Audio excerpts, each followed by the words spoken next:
বিসমিল্লাহি আলহামদুলিল্লাহ ওয়াসসালামু আলা রাসূলিল্লাহ। সম্মানিত সুধী, রমজান মাস হচ্ছে বছরের শ্রেষ্ঠতম মাস। এই মাসের প্রতিটি মুহূর্তই অফুরন্ত কল্যাণের।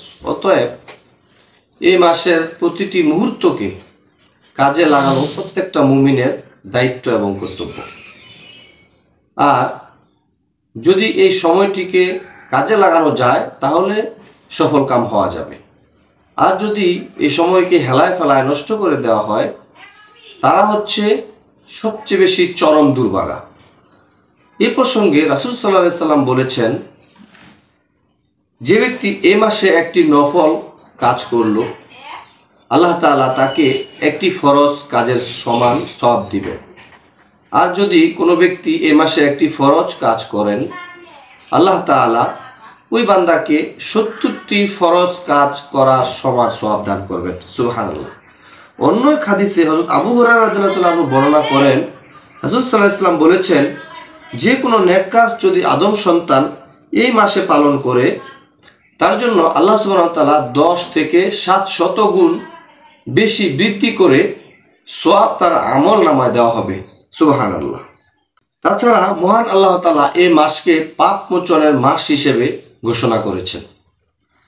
যারা এ মাসের পবিত্রতা রক্ষা করে এই মাসে ইবাদতে মহান আল্লাহ তাআলার ইবাদতে মগ্ন থাকে, প্রতিটি সময় প্রতিটি মুহূর্ত নেক কাজগুলি পালন করতে থাকে, আল্লাহ সুবহানাহু ওয়া তাআলা সেই বান্দার আমল নামা থেকে গুনাহগুলোকে মুছে দেন। সুবহানাল্লাহ। এই প্রসঙ্গে বিশ্বনবী হযরত মুহাম্মদুর রাসূলুল্লাহ সাল্লাল্লাহু আলাইহি সাল্লাম বলেন, 5 ওয়াক্ত নামাজ এক জুমা থেকে আরেক জুমা, এক রমজান থেকে আরেক রমজান মধ্যবর্তী সময়ের সকল গুনাহসমূহকে মুছে দেয় যদি এই সময়ে সে কবিরা গুনাহ থেকে বিরত থাকে। সুবহানাল্লাহ।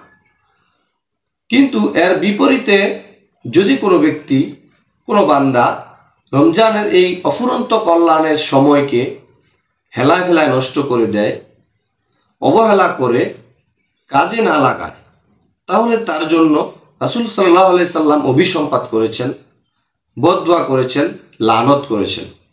এ প্রসঙ্গে একটি হাদিস বর্ণিত হয়েছে।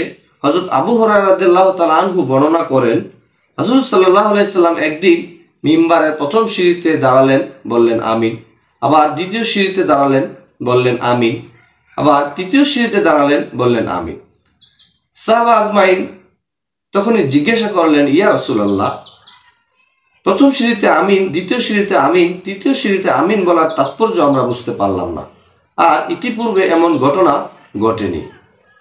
তখন রাসূল সাল্লাল্লাহু আলাইহি ওয়াসাল্লাম বললেন, আমি যখন প্রথম সিঁড়িতে দাঁড়ালাম তখন জিবরাইল আলাইহিস সালাম আমার কাছে আসলেন আর বললেন, ধ্বংস হোক ওই ব্যক্তি যে ব্যক্তি আপনার নাম শোনার পরেও দুরূদ পাঠ করলো না। আপনি বলুন আমিন। আমি বললাম আমিন। আবার যখন দ্বিতীয় সিঁড়িতে পা রাখলাম তখন জিবরাইল আলাইহিস সালাম আমাকে বললেন, ধ্বংস হোক ওই ব্যক্তি যে ব্যক্তি রমজান পাইল কিন্তু তার জীবনের গুনাহসমূহকে মাফ করাইতে পারল না, জাহান্নামের আগুন থেকে মুক্ত হতে পারল না, জাহান্নামের কঠিন শাস্তি থেকে মুক্তি লাভ করতে পারল না। আপনি বলুন আমিন। আমি বললাম আমিন। আবার যখন তৃতীয় সিঁড়িতে পা রাখলাম জিবরাইল আলাইহিস সালাম আমাকে বললেন, ধ্বংস ওই ব্যক্তির জন্য যে ব্যক্তি পিতামাতাকে পাইল কিন্তু জান্নাত অর্জন করতে পারল না। আপনি বলুন আমিন। আমি বললাম আমিন। অতএব এই হাদিস থেকে এই কথা স্পষ্ট হতো যে যদি আমরা নিজেরা গুনাহের কাজগুলি ছেড়ে দিয়ে এই রমজানের রোজাগুলি সঠিকভাবে পালন করে জাহান্নামের কঠিন শাস্তি এবং গুনাহসমূহগুলো মাফ করাইতে না পারি তাহলে অবশ্যই আমাদের ধ্বংস অনিবার্য, অবশ্যই আমাদেরকে জাহান্নামের আগুনে জ্বলতে হবে। সম্মানিত সুধী, এরই মধ্যে আমাদের জীবনে অনেক রমজান পার হয়ে গেছে এবং এই রমজানেরও কিছু রোজা কিন্তু আমাদের জীবন থেকে পার হয়ে গেল। আমাদের জীবনের বিগত রমজানগুলো কতটা কাজে লাগাতে পেরেছি এবং এই রমজানে জীবনের গুনাহ মাফ করাইতে পারলাম কিনা সেটা এখনই আমাদের ভেবে দেখার বিষয়, হিসাব করার বিষয়। তাহলে যদি এই রমজান মাসে আমরা গুনাহ মাফ করাইতে না পারি, তাহলে আমাদেরকে রাসূল সাল্লাল্লাহু আলাইহি ওয়াসাল্লামের লানতের মধ্যে পড়ে যেতে হবে, রাসূল সাল্লাল্লাহু আলাইহি ওয়াসাল্লামের অভিসম্পাতের মধ্যে পড়ে যেতে হবে।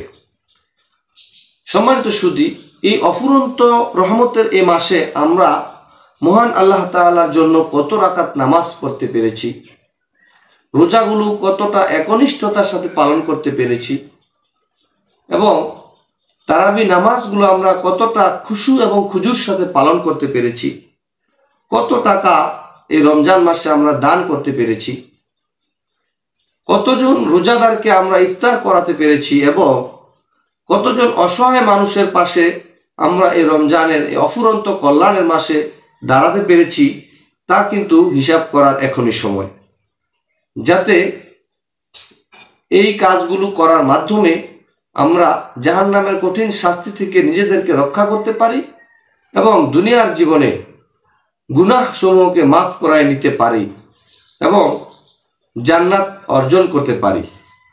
আল্লাহ সুবহানাহু ওয়া তাআলা আমাদেরকে এই মাসের অফুরন্ত কল্যাণ অর্জন করার তৌফিক দান করুক। আল্লাহুম্মা আমিন।